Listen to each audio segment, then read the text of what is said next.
It seems like only yesterday that Plan B, this Boris's fabled Plan B, was unveiled in an attempt to protect ourselves from this really super scary Omicron variant. In fact, the reason it feels like only yesterday is because it was indeed only yesterday that this Plan B, this thing that we were told was very unlikely to happen, and included such terms as the introduction of COVID passports. Again, something we were told was never going to happen. It was off the table. It was an infringement on our liberties, but no, that happened as well.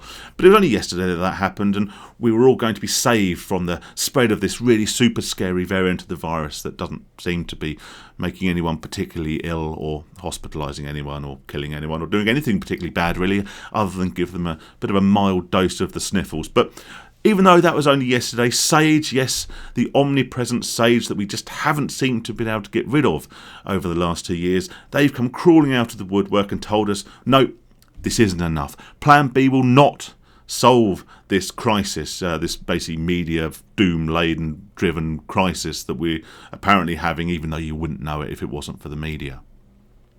No, Sage said it's not enough, it's not going to work, we need a Christmas light.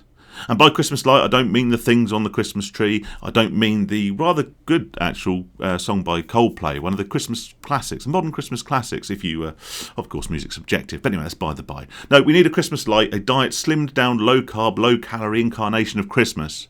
Basically, a boring one is what they're saying.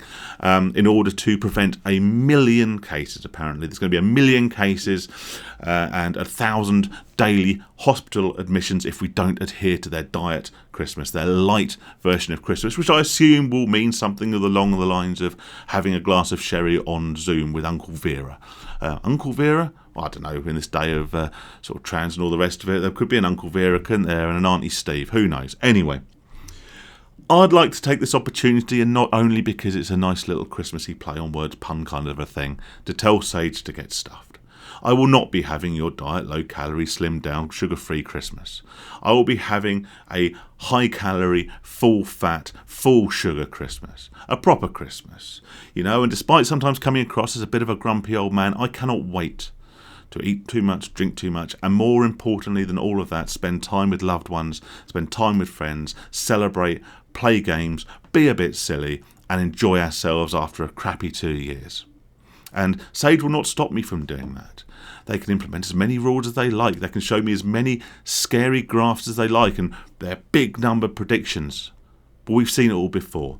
This headline could easily be a copy and paste of one of dozens and hundreds we've seen over the past 2 years. And the British public are waking up. We're not falling for it anymore.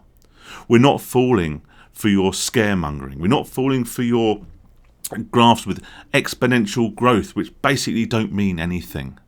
We've seen it all before, and we've seen your predictions time and time again prove to be unfounded and nothing more than scaremongering in order to achieve mass compliance from the British public.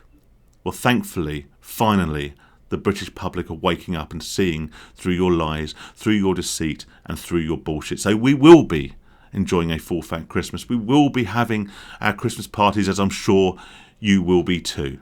So Sage, get stuffed. The rest of you, stay safe, stay sane. All the best.